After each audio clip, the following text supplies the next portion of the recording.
Okay, we often hear about the wonders of the New Forest and the west of the county, so we wanted to hear this year about the eastern coastline. Few people know this better than Chris Lycett. Starting as a freelance ecologist, he joined Gosport Borough Council as an assistant countryside officer. More significantly, about 8 years or so at Hampshire Wildlife Trust, becoming senior reserves officer with responsibility for those reserves on the eastern side. But now he's gone back into consultancy work. Today, he's going to highlight the wildlife of our amazing eastern harbours. Please welcome Chris Lycett.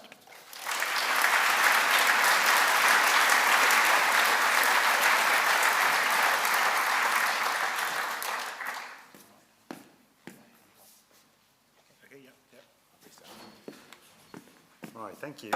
Well, pretty annoyed really. Not only have I got the slot before lunch, which is the worst slot, I have to now follow on from two young superstars, so don't really have much of a chance, do I? But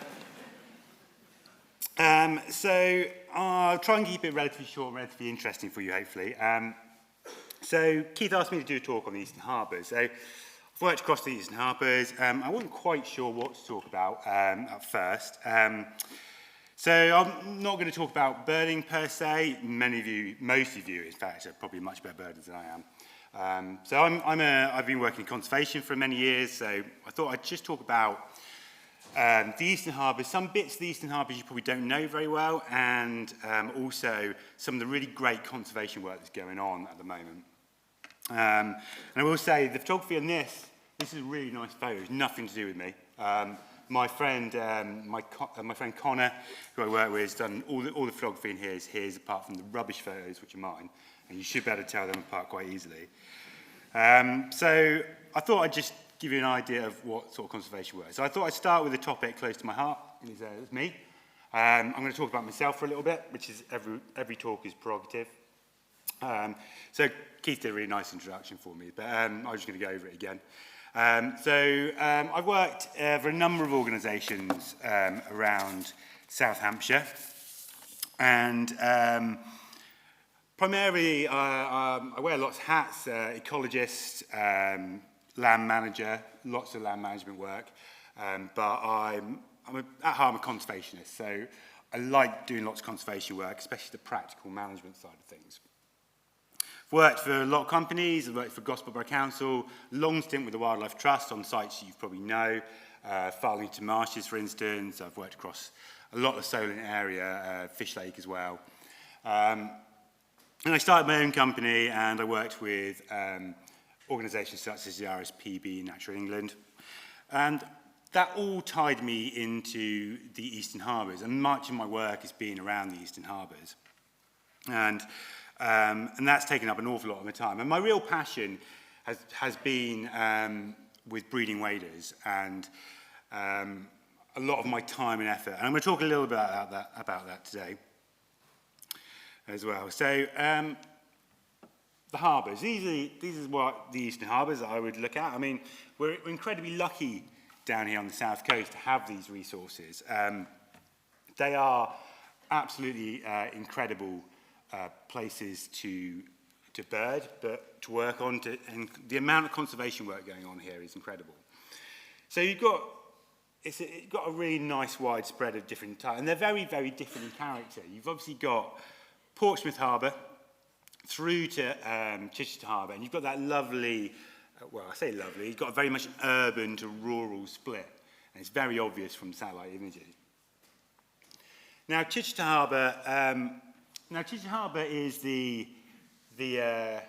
I always look at it as Chichester Harbour is the golden child. It's the firstborn, wonderful child. There's so much going on there. It's beautiful. You've got Thorney there. You've got lots of lovely places to go birding, walk around, nice rural area, have lots and lots of birds to go see.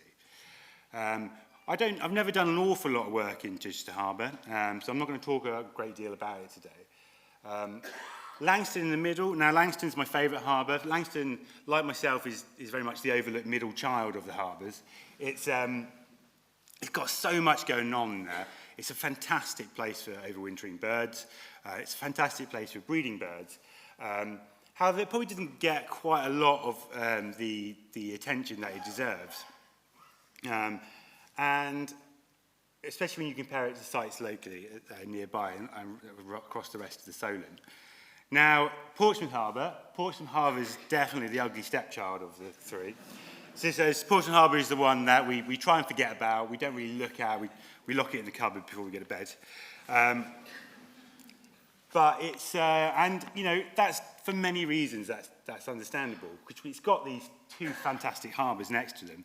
And then you've got other places across the Solent as well, which provide sort of a lot more easier birding opportunities. Now, Portsmouth Harbour is actually a fantastic place for birds. Portsmouth Harbour, you know, it doesn't have a lot going from it, from when you look at it from there. It's got Gosport on one side and Portsmouth on the other side, which are places on the whole that we tend to avoid if we can. I lived in Gosport for many years, so I can say that it's not actually that bad. Gosport's pretty cool. But the harbour itself is actually a fantastic resource. It's highly designated. It's got some of the highest designated conservation designation in the UK. And it's a great expanse of mud. You get lots and lots of birds feeding there over the winter. Brent geese use it. There's a large population of Brent geese, and they cycle through sites around the harbour, but they almost all use the harbour to roost in. And the trouble is with it is a hugely urban site. So you've got the naval and the MOD sites around it, which makes it very hard to see anything that's going on. There's only a few real good places to access it, to look at it. So it gets very much overlooked. And I think the most interesting sections really are up in this northwest corner. Now, Fareham Creek and Peewit, which are highlighted in blue. Peewit Island's the little blue bit at the bottom. And then you've got Defence Musician Gosport as well. And these are probably sites that you've not really seen or been to very much, because you know, Fareham Creek on the outlet of it isn't the nicest of places. You know, if you go to it, it's, you know, there's not loads of access to it, and it's, you know, at low tide it just looks like an expanse of mud, the odd shopping trolley chucked in it. It's not actually very nice to look at, but it is, however, an incredibly important site. So Fareham Creek was a proposed marine conservation zone. Unfortunately, it didn't get that designation because probably the people saw it as we see it, and too many shopping trolleys, that it can't be right. But it's got really good oyster population, native oyster population, and the benthic habitat is really important. And that transcribes really nicely into the good general winter wader numbers. So, you know, it has loads of really nice birds there. They're just quite hard to see because there's not a lot of access. Now, there's one of the most interesting bits I find about there is there's this beautiful turnstone roost there. And turnstones are birds that, you know, they're common birds. We see them, but we don't see loads. I mean, I never see loads and loads of them around, especially in Portsmouth Harbour. They're normally mixed in with Dunlin flocks, etc. But a really nice time to see them is when they come together to roost, and they roost in Fareham Creek down on these pontoons that are for mooring for yachts. And because it's not very, you know, it's not as nice as some of the other moorings you can get out there, they tend to be quite quiet. So you get a couple of hundred turnstone roosting on these things. We used to see them as we go out to Peewit. We go out from the boat, and we quite often see these, and it's really nice to see. Now, Defence Musician Gosport is somewhere you may not be aware of. So it's an MOD site, and it's basically where they keep all their real nasty stuff. Lots of weaponry, missiles and stuff there. So if you do live in Gosport, you know, I'd be slightly alarmed from time to time. And if you do hear a siren go off, it's probably worth legging it. Now, I've been lucky enough to go into this site a few times, looking at butterflies mainly, but you know, I've been in there, and it's actually quite an important resource in the harbour for many overwintering bird species. You get a lot of Brent geese grazing on there, And it's very easy to think of Portsmouth Harbour as not that good a place, really. But it's got this little cluster of sites up in the northwest corner that are absolutely vital for these populations to exist. And it's really, really, really important. And one of the most important sites, I think, is Pewat Island. Now, Pewat Island is in the northwest corner of the harbour. It is a relatively small island, but basically it's the only island in Portsmouth Harbour. There's a couple of others lower down, but they're too close to the mainland and sort of very much unsuitable for birds, for coastal birds. It also has the most potential in the harbour for work to go ahead on. Now, it's a really good, it's basically an area of coastal grasslands. There's some little bits of shingle on there, and there's a large expanse of salt marsh, and it's a really good curlew and oyster catcher roost. So you get them in relatively large numbers up on that north east corner. And it's also really good for dunlin. You get a couple of thousand dunlin roosting on there in a high tide as well, generally down the southwest corner, sorry. The trouble is with it, it's really hard to see. You can't really see it very well. There's not enough land around it to get to. The best place is from Porchester to see it.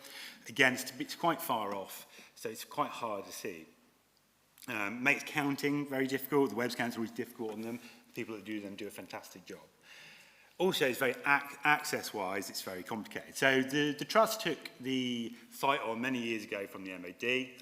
The MOD previously used it as a place to observe artillery shells and stuff that they used to test fire into the harbour, which luckily they don't do anymore. Then the Trust took it on, and when I started many years ago, I went on there and we re-established management on there. It scrubbed over, it was covered in gorse and bramble, and really rough grassland. We thought, well, it's not that great for roosting birds, it's certainly not very good for any seabird colony. So we thought we were going to try and do something about it. Now, historically, it had a seabird colony on there. Back in the 1800s, 2,000 plus black-headed gulls nested out there.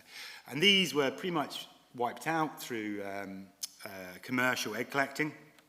There's actually a cartway for a cart that used to run out there. You can still see it on Google Maps. And they used to run out there and just wipe everything out. So, unfortunately, and then over the years, it's just become unsuitable. So we went out there and we started getting it into good condition. Now, it's hugely complicated logistically to get out there. It's not an easy site to access. It's a very shallow part of the harbour. And you basically have to, you get a boat out and you have to really time it really well with the tides. Now, best way to describe it, I don't work for the Trust anymore, so I can tell you this story without sort of reprisals. But we used to get a boat out, we used to get dropped off by a local guy, he dropped us out, and we were out there a bit early one day, and thought, well, we thought we'll risk it. It was about 50 plus metres out to get out there. So we jumped out, we all started walking in, and basically we had 8 volunteers with us. Every volunteer got stuck, which is alarming, and I didn't get stuck, because I'm a professional, and I got to the island, looked back, no one was there. So I went back, I collected all the brush cutters, because they're about £1,000 each, took them back in, and then I went back and retrieved all the volunteers one by one. Everyone lost their wellies. So it's a complicated site to get to. And that really, to do a shingle recharge, the fact that we can't get on walking makes it very difficult to get on with any large machinery. Or any sort of project that we want to do out there to make it better for breeding birds really is going to involve machinery again. So I was desperately looking for a way to do it. And I got in talks with the military, the MOD, and they have various landing craft. We thought, yeah, that'll work, that'd be great. And they came and looked at it. They were like, no, we're never going to get anywhere near that. I was like, okay, well, don't suppose you've got a helicopter? And they were actually, we do have a helicopter.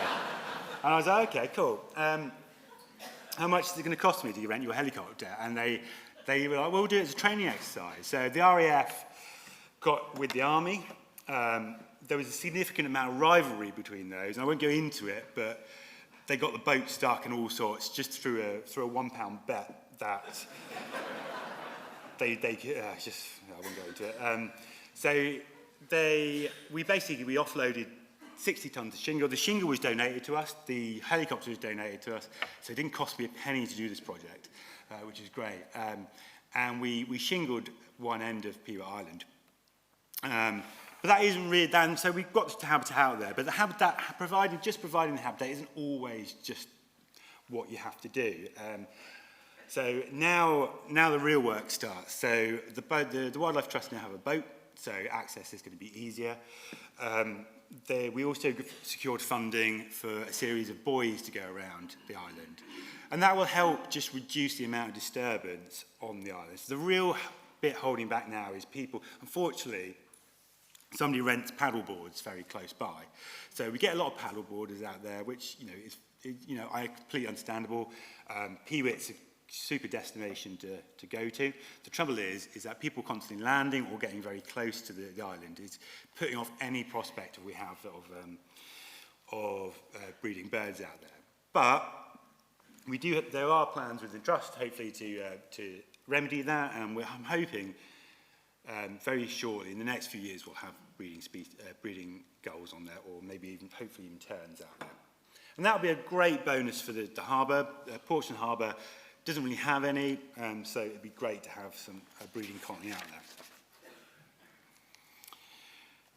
So Langstone's my favourite harbour. It's where I've done most of my work over the years. And it's actually just a fantastic site. Now, there's sites you're probably all familiar with. There's Farlington and the oyster beds. There's other sites around. Southmore, for instance, was made famous by the Sabine Gull. And then you've got the cluster of islands in the middle. It's just actually an incredible site. There's so much going on here, and there's so much conservation work going on in this harbour. So I'm going to touch on a few of those things today. Now, Farlington, I could do, I've done many talks on Farlington. I'm not going to do an awful lot on Farlington because you probably all know it very well. It's got its poster child, it's got bearded tits and shorted owls, and it's just a fantastic place. But I just wanted sort of to highlight how important Farlington is, not just within Langstone Harbour, between all the eastern harbours really. It is a really vital resource for many overwintering bird species. And that's sort of, all the brent geese within Langstone Harbour at some point in their daily routine go into Farlington, whether that's to graze or to use the freshwater resources there. So it's very, very important. But I think one of the stories that sort of highlights how important it is for the curlew. Now, curlew have always been present at Farlington, not an uncommon bird, but we never used to get them in particularly large numbers. But a few years ago, we started getting a couple of hundred every day down at Farlington. And it turned out that the usual feeding site that they go to the north of the site, was no longer in suitable condition. So they came to Farlington, and that's just a really important aspect of the site because it is a fallback for so many species that when things go wrong, and they often do nowadays, with either lack of management, disturbance, or development, Farlington is a safe place for them to fall back to. But it isn't an unlimited resource. And there's a lot of stuff going on at Farlington. Many of you will have witnessed this year the sluice breaking and the inundation of the site.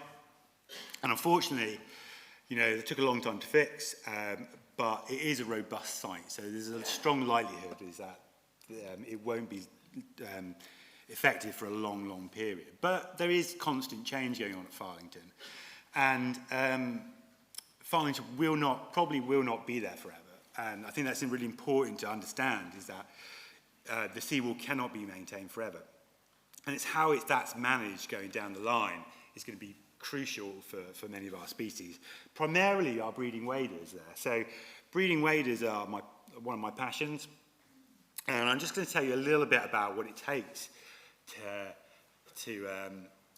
fledge these birds in these sort of situations. Now, Farlington is by no means anywhere. So rewilding is the big word of the day nowadays in conservation, and rewilding is absolutely fantastic.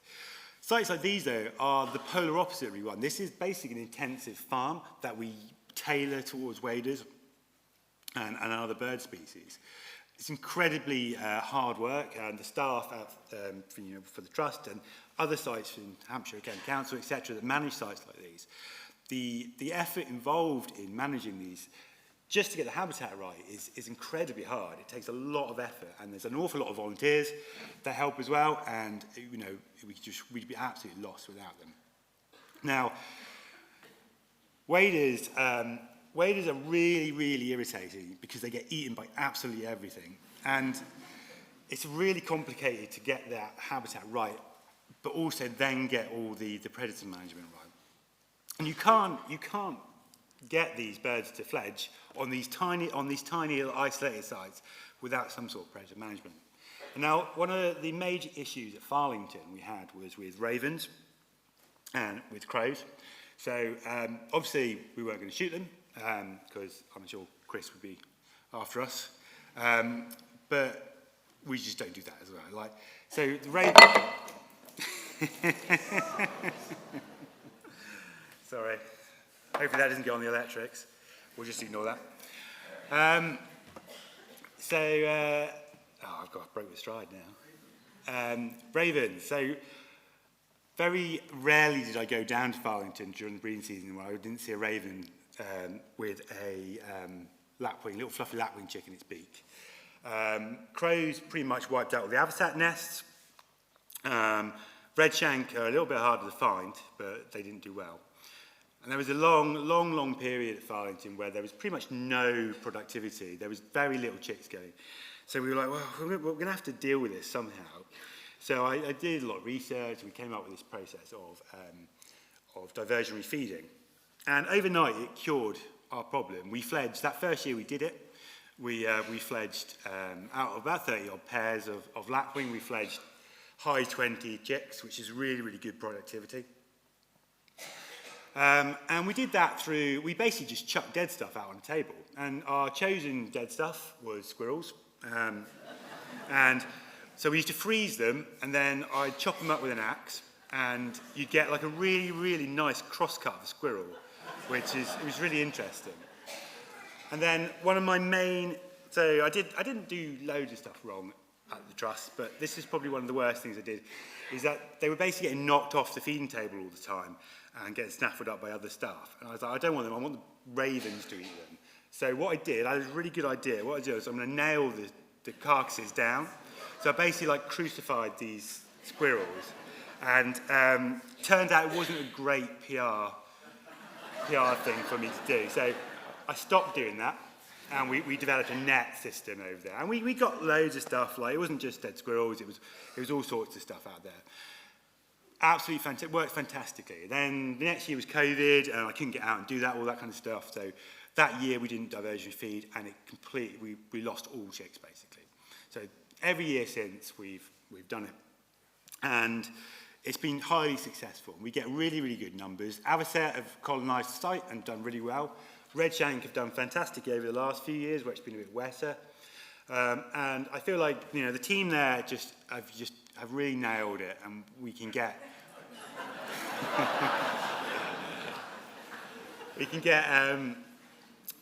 we can get constant productivity, and it's so important that we do, because these waders are just doing so badly in the wider environment. And until we get that sorted, we have to keep producing them to maintain that sort of viable population down here.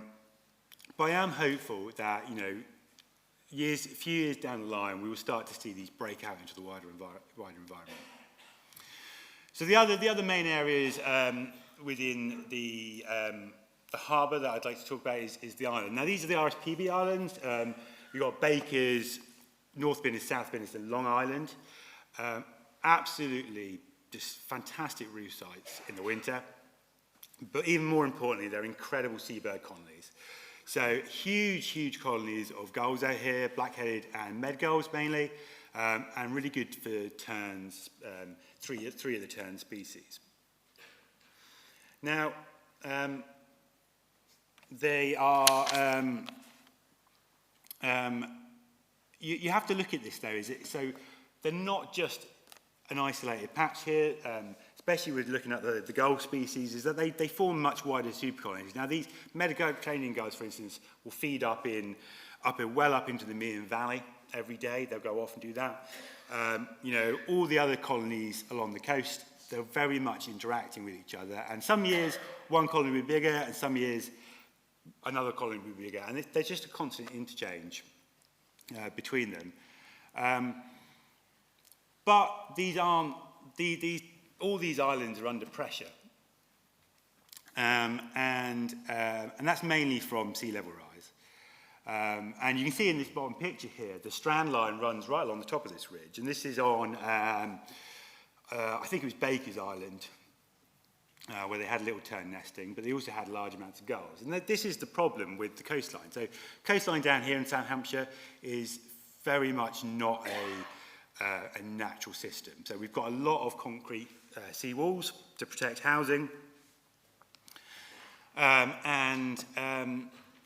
That causes this issue of what's called coastal squeeze. So all of our habitats are getting squeezed up with sea level rise. It's a major, major issue. And on a normal coastline, what would happen is that you would get these areas of shingle, basically, shingle spits, shingle islands would create naturally out, especially at the end of river mouths, etc. And species like little tern and ring plover, these early colonisers would come along and they'd nest there quite happily for a few years. Then the larger terns and gull species would come in and they take over and push these smaller species out. The trouble is then at that point, on a natural system, they would then go off to another spit, which would form naturally anyway, and some of these other spits would disappear. So you'd have a constant turnover of islands, new islands and shingle areas being created. That does not happen anymore, unfortunately. So we have to do it artificially ourselves. And the RSPB have been particularly good at this. Wes Smith, who is the senior project manager for the area, has done some amazing work with shingle recharges, and he deserves a lot of credit for it. But the trouble is that these areas that we need to bring shingle into to help bolster them up, build them up, make them climate resilient, and make them more suitable for our breeding birds, are often incredibly hard to get to, incredibly expensive to get to, which is the major problem. And what we need in the harbours, and all the harbours, is almost a continual turnover of islands, island creation, island removal, and shingle recharges. So shingle recharges is basically what it says on the tin. We bring in a load of shingle, dump it on, and jobs are good, and really. It's just very, very hard to do that. And not only is it hard to do that, it's hard to get the legislation correct to do that as well. A lot of red tape. All these sites are highly, highly designated. And so understandably, you've got to go jump through a lot of hoops to be able to make sure it's the right thing to do. But the future of our smaller tern species, especially little tern, really hangs in the balance of the fact that this is done, and to making sure that in the absence of a natural coastline dynamic, that we make sure there's habitat available to them. And it's just offering multiple options for birds to have, and so they're just not all crammed onto one shingle area. And with bird flu, obviously we witnessed that is catastrophic, and it can be really, really bad for our populations. So there's some awesome work going on. So this is on Long Island. Last year, I think it was, they put out, the RSPB put out, had an incredible project, very expensive project, and hugely just logistically complex because you have to work with the tides. Their contractor put out huge amount of shingle, making it a shingle ridge.